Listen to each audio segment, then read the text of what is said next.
कुछ लोग जो ज़्यादा जानते हैं इंसान को कम पहचानते हैं। ये पूरब है, पूरब वाले हर जान की कीमत जानते हैं। भाजपा तो साफ दिख रही है कि वो तो कॉर्पोरेट की गद्दार पार्टी है। जाति का जनगणना उसका एक तरीका नहीं है क्या?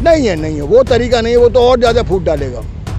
Corruption always flow from top to bottom. अब ये तो जो भ्रष्ट आदमी है वो भ्रष्ट को अपना साथ रखेगा, हैं? जैसे को तैसा मिले मिले नीच को नीच, जानते हैं ना आप। लड़वाओ, राज करो, यही एजेंडा है बस। हिंदू मुसलमान के नाम पर लड़वाओ। कौन बाबा साहब को पंडित भीमराव अम्बेडकर नहीं लिख रहा तो तभी तो देश डूब रहा है। तो इसलिए अखिलेश भी चौधरी चरण सिंह का ही वारिस है और जैन चौधरी भी।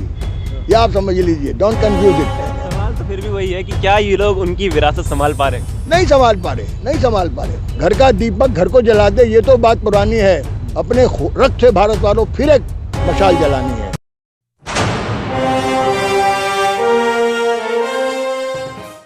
नमस्कार दोस्तों, मैं सुमित यादव। आप देख रहे हैं द सुनामी का चुनावी सफ़र। और ये सफ़र जो है मेरठ में पहुंच चुका है। मेरठ में मौजूद हैं, क्रांतिकारियों की धरा है। और मेरे पीछे अगर आप देख पा रहे होंगे, अगर फ्रेम में आ रहा होगा तो मेरे पीछे आप मूर्ति देख रहे होंगे चौधरी चरण सिंह की। तो चौधरी साहब को लेकर भी कुछ बातचीत करेंगे। और चौधरी चरण सिंह पूर्व प्रधानमंत्री देश के, और उनकी पार्टी, उनके पौत्र चौधरी जयंत सिंह इस बार गठबंधन में है, अखिलेश यादव के साथ गठबंधन में है। और 2022 के उत्तर प्रदेश चुनाव के लिए बात साफ कही जा रही है कि ये जो इस बार की लड़ाई है वो भारतीय जनता पार्टी और समाजवादी गठबंधन के बीच है। तो समाजवादी गठबंधन का हिस्सा चौधरी जयंत सिंह, और जयंत सिंह को काफ़ी लाभ इस किसान आंदोलन के बाद देखा कि चौधरी जयंत सिंह की जो भूमिका है वो उभरती हुई नजर आई, जो कि 2013 मुजफ्फरनगर दंगे के बाद हम लोगों ने देखा था कि आरएलडी का जो दबदबा था, आरएलडी का जो वोट था वो कुछ घटता हुआ, कुछ कम होता हुआ दिखाई दे रहा था। लेकिन इस किसान आंदोलन के बाद काफ़ी भूमिका दोबारा से बनी है, काफ़ी वोट दोबारा से बना है। तो क्या भूमिका रहेगी गठबंधन की? और हमारे साथ इस पर बातचीत करने के लिए हमारे साथ खास मेहमान हैं, पूर्व प्रशासनिक अधिकारी हैं और इतिहासकार हैं, और कई अखबारों के लिए, कई न्यूज़ एजेंसीज़ के लिए लेख लिखते हैं, आर्टिकल लिखते हैं। तो इनसे कुछ खास बातचीत इसी विषय पर करेंगे और आज की राजनीतिक दौर में किस दौर की राजनीति हो रही है उस पर कुछ चर्चा करेंगे। तो पहले तो बहुत बहुत शुक्रिया सर समय देने के लिए। बहुत बहुत शुक्रिया। आप आए इतनी दूर से, आप तो आए हैं बहुत दूर से, मेरठ। कोई जौनपुर से आया है, कोई हमीरपुर से आया है। बहुत बहुत शुक्रिया, आप हमारी धरती पर आए। गंगो जमुन की धरती है, दो आपकी ये धरती है। वैसे गंगा तो आपके इलाके में भी बहती है ना? हम उस देश के वासी हैं जिस देश में गंगा बहती है। हमारे जिले से तो गोमती बहती है। कोई बात नहीं, गोमती भी आखिर में वहीं मिलती है जाकर, है। देखिए सब नदियां समुद्र में मिलती हैं, इसलिए सब का जल पवित्र है। सब नदियां पवित्र हैं, चाहे कृष्णा हो, कावेरी हो, गोमती हो, क्यों कोई भी हो, चाहे ब्रह्मपुत्र हो। वो निकलती है तिब्बत के पहाड़ों से, वो भी आसाम से होकर जाती है। लेकिन ये इलाका जो है सुमित यादव जी, ये गंगो जमुन का इलाका है। और भारत की तहजीब को गंगो जमुन की तहजीब कहा गया है, गंगा जमुनी सभ्यता। तो इसमें गंगा जमुना में सब समा गई। ये प्रतीक हैं, ये नदियां जो हैं, गंगो जमुन नाम प्रतीकात्मक है, क्योंकि गंगा में ट्रिब्यूटरीज बहुत मिलती हैं। आपको पता है, जमुना मिल जाती है, फिर अंत में जाके समुद्र में ये विलय हो जाती है, वहाँ उसका कुछ और नाम हो जाता है, कहीं मंदाकिनी नाम है इसका। तो इसलिए एक बहुत सुंदर गीत लिखा था शैलेंद्र ने, ये जो है, जो जिससे मिला सीखा हमने, गैरों को भी अपनाया हमने। मतलब के लिए अंधे होकर दौलत को नहीं पूजा हमने। कुछ लोग जो ज़्यादा जानते हैं इंसान को कम पहचानते हैं। ये पूरब है, पूरब वाले हर जान की कीमत जानते हैं, हर जान की कीमत जानते हैं। एक जान भी जाती है, मैंने अभी कहा था, एक जान का जो बेगुनाह जान का रक्त जो है वो किसी समुद्र के जल से ज़्यादा बड़ा होता है। कोई बेगुनाह का रक्त बहता है ना, किसी माँ से पूछो। तो इसलिए जो है ये हमारी जो तहजीब है, ये गंगो जमुन की तहजीब हम कहते हैं, जहाँ आप बैठे हैं। और चौधरी चरण सिंह इसके सबसे बड़े प्रतीक थे। इसे हिंदू मुस्लिम एकता के, हम इसे गंगा जमुना की एकता कहते हैं, जिसको पीछे भंग कर दिया गया। चलिए उत्तर प्रदेश की राजनीति की सर बात करेंगे पर, लेकिन सवाल की शुरुआत यहीं से करते हैं कि हम लोग इस बार सत्ता परिवर्तन की बात काफ़ी लोग कर रहे हैं। सत्ता परिवर्तन कई बार हुआ, लेकिन हम लोग काफ़ी सारी बातचीत ये करते हैं कि व्यवस्था परिवर्तन कब होगा। क्योंकि ये सवाल व्यवस्था परिवर्तन का इसलिए खड़ा है कि सत्ता बेशक परिवर्तन हो जाती है, नेता बदल जाते हैं, आज किसी की सरकार है तो कल किसी की होगी, लेकिन जो हमारे अधिकारी हैं वही रहते हैं। तो क्योंकि आप पूर्व प्रशासनिक अधिकारी रहे हैं, तो अधिकारियों में बदलाव कब हो? क्योंकि करप्शन जो है वो अधिकारियों में भी हम बहुत ऐसा है, जैसी हुकूमत होती है वैसी ही अधिकारी होते हैं। Corruption always flow from top to bottom. अगर टॉप पर प्राइम मिनिस्टर, अगर टॉप पर चीफ मिनिस्टर ऑनेस्ट है तो अपनी ऑनेस्ट टीम बनाएगा ना वो। अधिकारियों में सब तरह के लोग हैं, भ्रष्ट भी हैं और ईमानदार भी हैं। अब ये तो जो भ्रष्ट आदमी है वो भ्रष्ट को अपना साथ रखेगा, हैं, जैसे को तैसा मिले मिले नीच को नीच, जानते हैं ना आप। तो जैसा पॉलिटिक्स होगी वैसे ही ब्यूरोक्रेसी होगी। अगर पॉलिटिक्स करप्ट है तो ब्यूरोक्रेसी भी करप्ट होगी। तो ब्यूरोक्रेट्स तो जाते हैं, क्रीम होती है वो तो आप जानते हैं ना, जो आईएएस बनते हैं, जो पीसीएस बनते हैं, प्रोविंशियल सिविल सर्विस में भी आते हैं, वो क्रीम होते हैं। लाखों बच्चे बैठते हैं मुट्ठी भर, तो वो बहुत पढ़ाकू बड़े मेहनती बच्चे होते हैं। अब वो माहौल ऐसा बन गया है भ्रष्टता का पूरे देश में, तो उसमें अधिकारी भी नहीं बचे, डॉक्टर भी नहीं बचे, वकील भी नहीं बचे, टीचर भी नहीं बचे, पूरा माहौल ही ख़राब कर दिया ना। वो किसने ख़राब किया? इस मुल्क की सियासत ने ख़राब किया। जो राजा होगा ना, देखिए लोकतंत्र हो या राजतंत्र हो, यथा राजा तथा प्रजा होता है। आज भी वो बात सही है, जैसा राजा होगा वैसी उसकी प्रजा होगी। प्रजा को भी भ्रष्ट कर देता हो। तो इसलिए जो है, जिसे आप भ्रष्टता कहते हैं ना, वो ऊपर से बहती है, नीचे से ऊपर को नहीं बहती, ऊपर से नीचे को बहती है। जल जो है ना ऊपर से नीचे बहता है ना, पंप से नीचे से ऊपर चढ़ाया जाता है। जब पंप लगाते हो आप, flow it's always top to bottom. That is my answer. अच्छा, एक सवाल फिर और है कि क्योंकि इस बार के गठबंधन की बात हो रही है, तो गठबंधन में दो बड़े नाम है, एक अखिलेश यादव, एक जयंत चौधरी। और मुलायम सिंह यादव को धरतीपुत्र के नाम से जाना जाता है, धरतीपुत्र मुलायम सिंह के नाम से जाना जाता है, और चौधरी चरण सिंह को भी किसानों का नेता माना जाता है। तो आप क्या समझते हैं कि इन दोनों की विरासत जो संभाल रहे हैं, मुलायम सिंह की विरासत अखिलेश यादव संभाल रहे हैं, चौधरी चरण सिंह की विरासत जयंत चौधरी संभाल रहे हैं, ये विरासत को संभालने में कामयाब है कि नहीं? मैं इसमें बस एक इतनी बात कहूँगा सुमित जी, चौधरी चरण सिंह के शिष्य थे Mulayam Singh. Mulayam Singh was made opposition leader by Chaudhary Charan Singh. ये चौधरी चरण सिंह की पार्टी में थे, तो इसलिए अखिलेश भी चौधरी चरण सिंह का ही वारिस है और जयंत चौधरी भी। ये आप समझ लीजिए, don't confuse it. Because Mulayam Singh को लीडर किसने बनाया? चरण सिंह ने, चौधरी चरण सिंह। राम नरेश यादव को चीफ मिनिस्टर किसने बनाया? चौधरी चरण सिंह ने।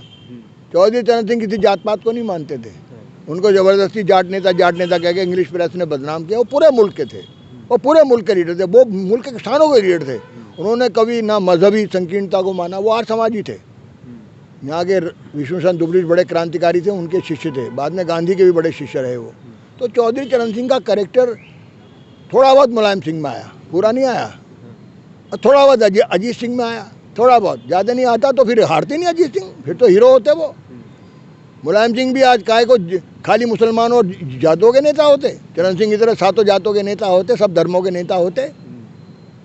तो इसलिए चौधरी चरण सिंह का रक्त दोनों में है, समझ लीजिए, दोनों के अंदर वो विरासत है, both in Akhilesh and Jayant Chaudhary. ये आप लोग नई पीढ़ी के हो ना, तो शायद आपको ये अंदाज़ा नहीं है। सवाल तो फिर भी वही है कि क्या ये लोग उनकी विरासत संभाल पा रहे हैं? नहीं संभाल पा रहे।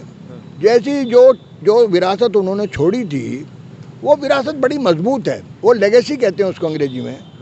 ये लोग जात की बात करते हैं, जात के आधार पर टिकट बांट रहे हैं। अभी जैसे मैंने अभी जिक्र किया था, इन्होंने दलितों को उपेक्षा दे दी।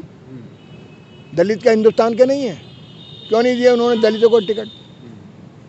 दलित मांग रहा था ना, वो चंद्रशेखर आज़ाद फाइटर है ना, दलित लीडर है, ऑनेस्ट लीडर है ना, कोई उसे डिसऑनेस्ट तो नहीं कहेगा ना, क्यों नहीं दिया टिकट? तो इसलिए जिसको आप विरासत कहते हैं वो होती है एक तरह की विचारधारात्मक, जब आप कल्चर जीते हैं, वो अंदाज़ ज़िंदगी। अब बात तो कहनी बड़ी आसान है किसानों के लिए, लेकिन न्याय करना तो बहुत ज़रूरी है ना, मुसलमानों के साथ, सब कौमों के साथ, सबके साथ, सब हिंदुस्तानी हैं। किसी का भी हक मारा जाएगा। मालूम चला कि मुलायम सिंह आए तो मालूम चला थानेदार यादव बना दिए, अब ये ठाकुर साहब आए तो ठाकुर साहब जो ठाकुर बना दिए थानेदार। ये कौन सी भाई ये बात हुई? तो कौन सी बात हुई है? ये जातिवाद का जो जहर है ना, ये इनमें बहुत ज़्यादा है सब में। जैसे धार्मिक जहर खतरनाक है ना, बहुत बढ़िया खीर में एक बूंद डाल दो जहर, क्या होगा? कोई खाएगा उसे? ऐसे धार्मिक पागलपन है, ऐसे जातीय पागलपन भी है। तो इनको एक सच्ची भूमिका देशभक्त की निभानी चाहिए, क्योंकि डॉक्टर लोहिया के चेले हैं ये मुलायम सिंह तो डॉक्टर लोहिया के शिष्य हैं, चरण सिंह के शिष्य तो बाद में बने। वो लोहिया जात ना कुजात, वो कहता था मैं जात कुजात हूँ। वो सोशलिस्ट था, सच्चा सोशलिस्ट था, फकीर था, 5 रुपए नहीं थे उसके जेब में, मालूम है जब मरा वो। Can you believe it? इनके पास कितनी दौलत है सबको पता है। तो लोहिया की विरासत को नहीं संभाल पाए सोशलिस्ट, अभी तो तबाह हो गए। भाजपा तो साफ दिख रही है कि वो तो कॉर्पोरेट की गद्दार पार्टी है, लेकिन ये भी क्या है, ये भी तो उधर ही डोलते हैं अमीरों के चक्कर में। तो जब तक मैंने अभी कहा कि जैसे आवाम के हो जाओ, गरीब जनता के हो जाओ, तो सच्चे सोशलिस्ट हो गए। तब तो चौधरी साहब तो आवाम के ही रहे सदा। एक नए पैसे की बेईमानी का कोई आरोप नहीं लगा सकता उन पर, उनका दुश्मन भी नहीं लगा सकता, शत्रु भी नहीं लगा सकता। और इन पर तो कितने इल्ज़ाम लगा दो, आपको पता है। अच्छा, आपने जातियों की बात करी और लोहिया जी की बात करी। लोहिया जी भी 1585 की बात करते थे, और इस बार अखिलेश यादव और अखिलेश यादव के कई गठबंधन साथी जो हैं वो जातिगत जनगणना की बात कर रहे हैं। तो इस पे आपका क्या विचार है कि जातिगत जनगणना किस तरह से ठीक है? जनगणना नहीं होनी चाहिए। आर्थिक आधार पे इंसान का गरीबी और अमीरी का आकलन होना चाहिए। हर जाति में अमीर लोग भी हैं, गरीब भी हैं। लेकिन फिर सवाल ये है ना कि शोषण जो होता है वो जाति के आधार पे होता है। शोषण आर्थिक आधार पर अधिक होता है। किसी अमीर यादव का शोषण आज तक शोषण होता चला आया नहीं, होता है, युगों की बात है। लेकिन अभी तो हर कौम में अमीर बन गए हैं। अब तो दलित की बेटी भी अमीर बन गई है, जिसका नाम मायावती है। इसका शोषण हो रहा क्या? ये हो रहा कर रही कौन? जो कर रही है कि इसका हो रहा। इसलिए ये जातीय आधार पर ये भेदभाव नहीं होना चाहिए। आर्थिक आधार पर हमें गणना करनी चाहिए, कौन गरीब है कौन अमीर है, उसके आधार पर हिंदुस्तान बनेगा। जातियाँ तो फूट डालने के लिए, जैसे धर्म फूट डालने के लिए। फूट डालो, राज करो। जो जातियों का बहुत नाम लेते हैं ना, कोई भी लें चाहे, वो लोहिया का दौर खत्म हो गया 1967 में। उसके बाद तो हर जाति में अमीर पैदा हो गए। तब नहीं थे, तब दलित कोई अमीर नहीं था। अब जातीय समानता है। अब जातीय समानता तो नहीं है, लेकिन आर्थिक आधार पर उसका आकलन किया जाना चाहिए। जातीय समानता नहीं कह रहा, ऊंच नीच अब भी है, छुआछूत अब भी है, उसके खिलाफ एक सांस्कृतिक युद्ध होना चाहिए। आज भी पंडा कैसे होगा? वो तो सांस्कृतिक क्रांति से होगा ना, उसको तो विचारधारात्मक युद्ध लड़ना पड़ेगा ना। जाति का जनगणना उसका एक तरीका नहीं है क्या? नहीं है, वो तरीका नहीं है। वो तो और ज़्यादा फूट डालेगा। वो तरीके का मैं समर्थन नहीं करता। मैं इस पर किसी से भी बहस करने के लिए तैयार हूँ। देखिए, इस देश में जो जाति है वो जन्मना है। जन्मना जाति नहीं है हमारे यहाँ कहीं, हमारे धर्म में भी नहीं है, हमारे वैदिक संस्कृति में भी नहीं है। वो कर्मना जाति है, कर्मना जाति। अब डॉक्टर है, अब डॉक्टर भी तो एक जात है, वकील भी तो एक जात है। वो नई जाते हैं, इंजीनियर एक जात है, आप पत्रकार एक जात हैं, नहीं है क्या? अब तो नई जातियाँ बन गई। अब तुम्हें यादव के नाम से कौन पहचान रहा, और कौन यादव के नाम से तुम्हें टिकट दे देगा? तुम्हें टिकट देगा तुम्हारी योग्यता से। पत्रकार हो तुम, पत्रकार बहुत बड़ा आदमी होता है, पंडित होता है। अब तुम पेशे से तो पंडित हो, दिमाग का काम कर रहे हो। तुम क्या यादव हो जो हाथ में तलवार लिए फिर रहोगे, रात छीन लेंगे? तो कोई पंडित सुमित लिखेगा नहीं ना? लेकिन नहीं ना लिखे, तुम लिखो। कौन मुझे पंडित सुमित मानने की तैयार? मानेगा, सब मानेगा, जो बुद्धिमान हो मानेगा। कौन बाबा साहब को पंडित भीमराव अम्बेडकर नहीं लिख रहा, तो तभी तो देश डूब रहा है। देश क्यों डूब रहा है? तो ये कैसे ठीक होगा? ये ऐसे ही ठीक होगा जैसे मैं बता रहा हूँ। आप जैसे लोग ठीक करेंगे, बताएंगे लोगों की कौन पंडित है, कौन जो है क्षत्रिय है, कर्म के आधार पर। जातियाँ कर्म के आधार पर जिस दिन कहोगे। पंडित राम प्रसाद बिस्मिल कौन थे मालूम है? राजपूत थे, तोमर। लोगों को पता नहीं है। मैं रहा हूँ ग्वालियर में, मेरा पोस्टिंग रहा है। मैं मुरैना गया हूँ कितनी बार उनके घर पर। इस गांव के थे, सारा देश उन्हें पंडित जानता है। यही बता दूंगा, यही लेखराम थे।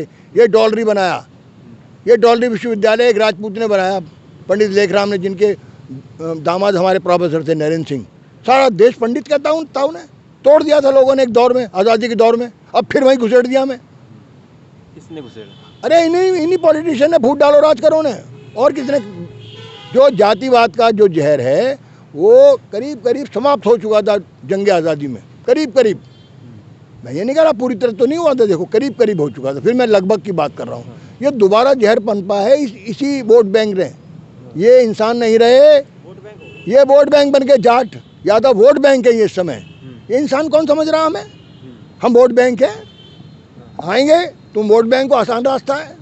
ये जाट वोट बैंक है, ये मुसलमान वोट बैंक है। मुसलमानों में शिया अलग वोट बैंक है। ये वो बना तो लिया हिंदू है ना, देखा नहीं अभी तुमने तमाशा। तो मेरा बात कहने का ये है कि देखिए, जातिवाद के विरुद्ध एक सांस्कृतिक युद्ध होना चाहिए, एक वैचारिक युद्ध होना चाहिए। जो लोहिया लड़े, लोहिया कभी जाति जनगणना की बात नहीं किए। पढ़ लो लोहिया को, हमने अद्योपांत पढ़ा है। हिस्सेदारी की तो मांग की है ना। हिस्सेदारी तो गरीबों की है ना। 85% गरीब है इस मुल्क में। आज तो 90% हो गए मेरे लाल। अब तो 10% ही रह गए थोड़े बहुत संपन्न आदमी। अब तो निपटा लिया कोरोना ने 3 साल में, 5% और निकाल लिए। अब बेरोजगार कितने मालूम है? हाईएस्ट नंबर है हमारा एशिया में, हमारी हंगर इंडेक्स जो है अफ्रीका से ज़्यादा है। ये क्राइटेरिया होना चाहिए, गरीब गरीब सब एक हैं, गरीबों की कौम एक है, इस आधार पे होना फैसला, क्यों ना हो? यही आएंगे सब। ये जो तुम जिन जातियों को छोटा बता रहे हो, 90% 99% दलित गरीब है। 1% के पास होगा, थोड़े अफसर हो गए होंगे, थोड़े पैसे वाले हो होंगे, 1% है, होंगे, हो सकते हैं। मैं कह रहा हूँ शायद 1 से भी कम है, कुछ पॉइंटों में ही हो। यादव होंगे 1%, जाट होंगे 1% संपन्न। तो अब तुम जाटों को यादवों से लड़ा दो कि वो कहेंगे जी हम जाते हैं, हमें जाते दो। कौन गिनने जा रहा है? यही गिनने वाले हैं जो चोर बैठे हैं। जो गिनने वाले हैं वो चाहे जो गड़बड़ करते हैं आंकड़ों में, रोज कर रहे, कह रहे भारत का बड़ा विकास हो गया। सब झूठे आंकड़े पेश कर रहे हैं, ऐसी जातियों के झूठे आंकड़े पेश कर देंगे लड़ाने के लिए।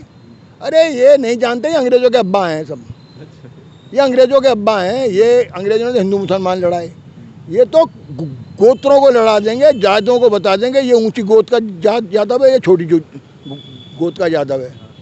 ये इन्होंने जाटों को लड़ा दिया। ये बालियान बता में हम सबसे बड़े हैं, और ये तेवतिया के हम सबसे बड़े हैं। अब लड़ लो, बालियान और तेवतिया खापे हैं। ये जहर बहुत भयानक है। ये आप इस देश को समझिए गरीब और अमीर के आधार पर, तो ये देश बचेगा। अगर आप इस आधार पर नहीं बंटवारा किए ना इस मुल्क का, अब वो 10% जो मैंने बताया, जो 100 घराने हैं, उनमें तो हर जात के हैं, उनमें तो पारसी भी हैं, पारसी तो मुट्ठी भर हैं, उनमें तो जो है हर कौम के लोग हैं, मारवाड़ी भी हैं, बताए आपको। अब कर लो उनकी जात, सब अमीर हैं, सब आपस में शादी ब्याह हो रहे हैं। अरे ये गरीबों में ही है। वो किशोर कुमार से मधुबाला शादी कर ले तब ना होता झगड़ा हिंदू मुसलमान का। यहाँ वही तो अमीर इलीट है, फिल्म के लोग हैं। कितने उदाहरण मैं दे सकता हूँ, कितने उदाहरण अभी ले लो तुम। वो नवाब पटौदी के लौंडे से शादी कर ली उसने, राज कपूर की पोती ने, कोई हुआ झगड़ा? अभी गरीब ये आम मुसलमान और हिंदू शादी कर ले, दंगा हो जाएगा इस शहर में। कह देंगे वो हो गया, वो क्या कहते हैं, लव जिहाद हो गया। अब वहाँ क्यों हुआ लव जिहाद? अमीरों के लिए दूसरी दुनिया है, गरीबों की दुनिया दूसरी है। लव जिहाद की आप बात कर रहे हैं, उत्तर प्रदेश इलेक्शन पे आएंगे। एक सवाल इससे पहले कि जो हमारे देश में कुछ संगठन है, RSS है, विश्व हिंदू परिषद है, हिंदू युवा वाहिनी है, बजरंग दल है, बजरंग दल सबसे आगे है इन सब चीज़ों में, इनके बारे में क्या ख्याल है? भाई देखिए, कम्युनल इनका एजेंडा है, सिंपल, लड़वाओ और राज करो, लड़वाओ और राज करो, यही एजेंडा है बस। हिंदू मुसलमान के नाम पर लड़वाओ।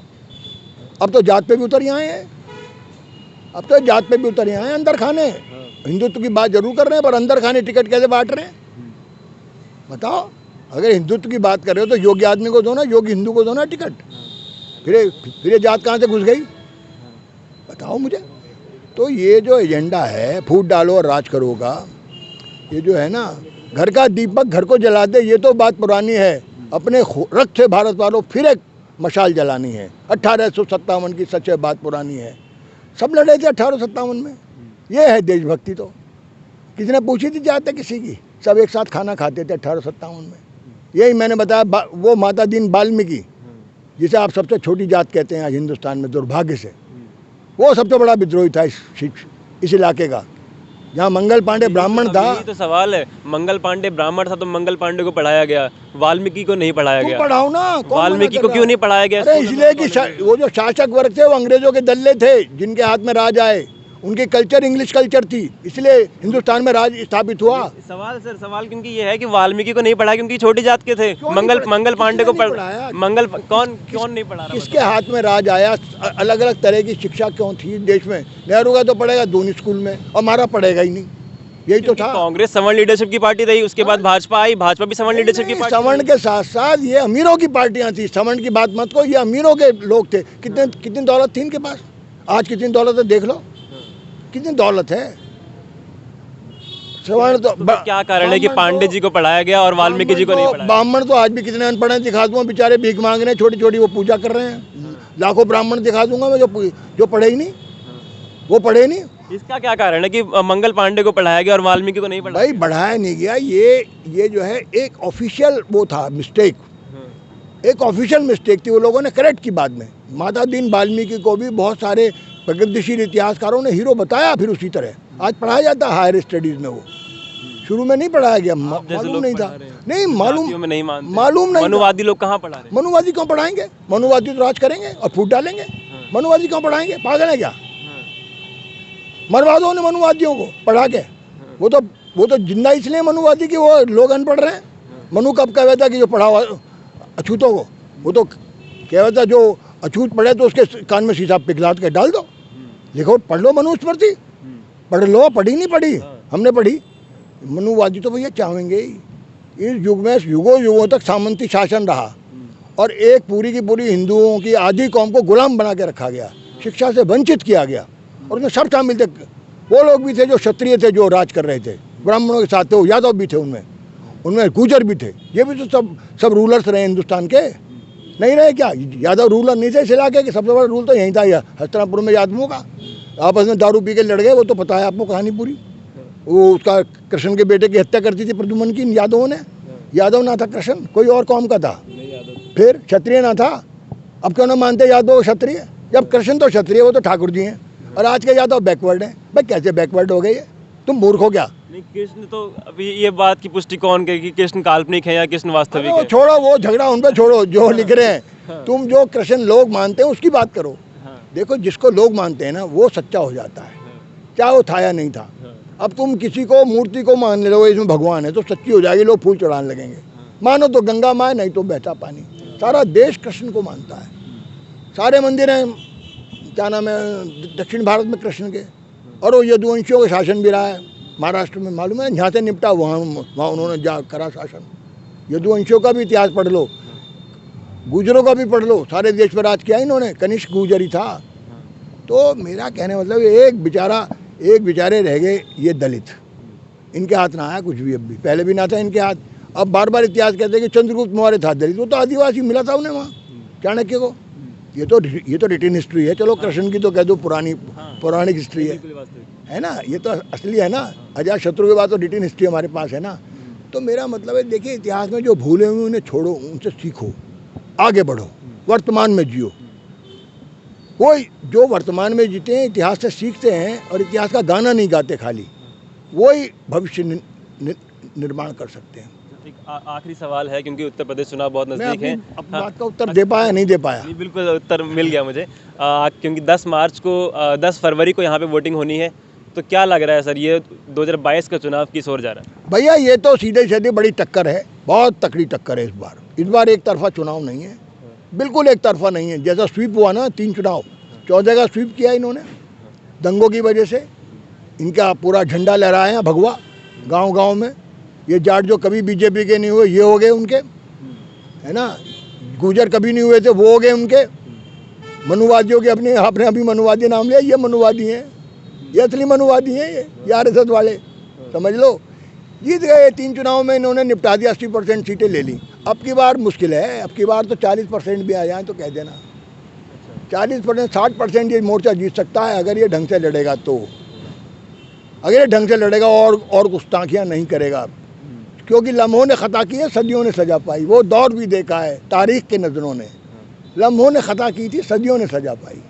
तो लम्हों की खताएं हो जाती कई बार, जैसे अजीत सिंह से हुई थी वो खता।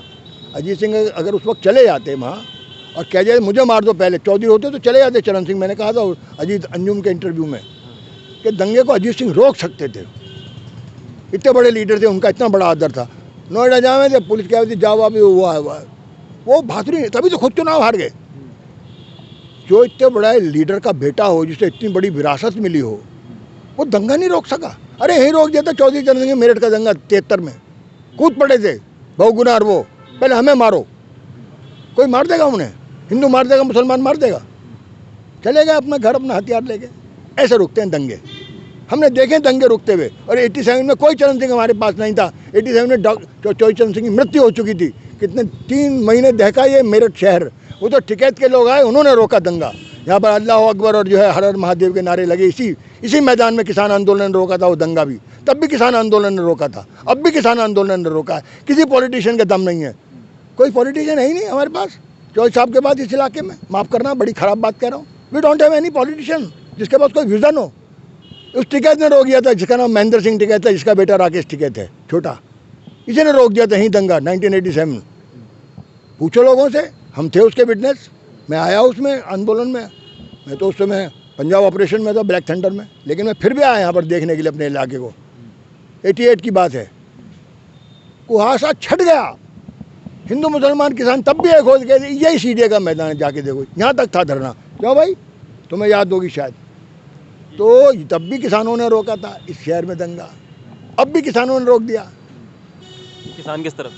किसान ही है सब कुछ और कुछ नहीं है, और वो किसी जात नहीं रही उसकी, किसने पूछी किसान से जात? वहाँ गाजीपुर में तुमने पूछी जात? तू किस कौम का यादव है कि जाट है कि तू गुजर है? किस तुम तो रहे हो किसान आंदोलन में, पूछी तुमने जात? कोई जात थी उनकी या जात बताई उन्होंने? फिर ये कुछ भी कहते रहे, सरदार हैं, जाट हैं, अरे सब कौमों के लोग थे वहाँ, तो यही तो कहते रहे, अरे जाटों का है तो जाटों का था क्या? वो मूर्ख हो गया? जाट लड़ेगा इतनी बड़ी लड़ाई, इतना दम है जाट में? अरे वहाँ से आ रहे थे महाराष्ट्र से हजारों लोग, वो जाट हैं, महाराष्ट्र में जाट घर हैं, ये दिल्ली के आसपास हैं जाट, तो पंजाब में वो आ रहे थे, कर्नाटक से लोग वो आ रहे थे, तमिलनाडु से आ रहे थे किसान। यही तो डकराव है, जाट जाट जाट, यही फूट डालते हैं। कोई जाट वाट आंदोलन नहीं था, वो किसान आंदोलन था। और किसी जाट से कहलवा दो कि मेरा था, क्यों भाई, कोई कह देगा? ये तो नितिन राय इतने दिन ये कह देगा ये जाटों का था ही नहीं जाटों का, वो सब किसानों का था। सब जातियाँ कह रहे हैं किसानों का, वो जातियाँ समाप्त हो गई थी। वो सब गरीब लोग थे जो लूटने वाले थे, जिन्होंने अपने छातियाँ लगाकर बलिदान देकर वो लूट रोक ली। और चुनाव किसानों का है या फिर किसानों का है, सिर्फ किसानों का है। अगर किसानों का नहीं होगा तो ये हार जाएंगे, फिर चलिए ठीक, हार जाएंगे चुनाव। ठीक, बहुत शुक्रिया सर समय देने के लिए। तो हमारे साथ थे प्रभात राय जी, पूर्व प्रशासनिक अधिकारी हैं और काफ़ी लेख लिखते, मैं अपने वीडियो की शुरुआत में बता चुका, और तमाम मुद्दों पर बात हुई, और तमाम इस 2022 का चुनाव किस तरफ जाएगा, किस ओर जाएगा, सभी मुद्दों पर बात हुई। आप लोगों का बहुत शुक्रिया ये वीडियो देखने के लिए। शेयर करें इस वीडियो को, ज़्यादा से ज़्यादा लोगों तक पहुँचाएँ। हम लोग मेरठ में हैं इस समय, और उत्तर प्रदेश में क्या चुनावी माहौल है उसकी तस्वीर आप लोगों को दिखा रहे हैं, और आगे की भी तस्वीर आप लोगों को दिखाएंगे। 10 मार्च को नतीजे हैं, कौन होगा उत्तर प्रदेश का मुख्यमंत्री, किसकी होगी लखनऊ की कुर्सी, ये 10 मार्च को नतीजे में पता चलेगा। फिलहाल मैं ये वीडियो खत्म कर रहा हूँ, आप लोगों से मुलाकात होगी किसी और वीडियो में, किसी और जगह से, कुछ और लोगों के साथ। जुड़े रहे हमारे साथ, देखते हैं सुनामी। तब तक के नमस्कार, खुश रहें, स्वस्थ रहें।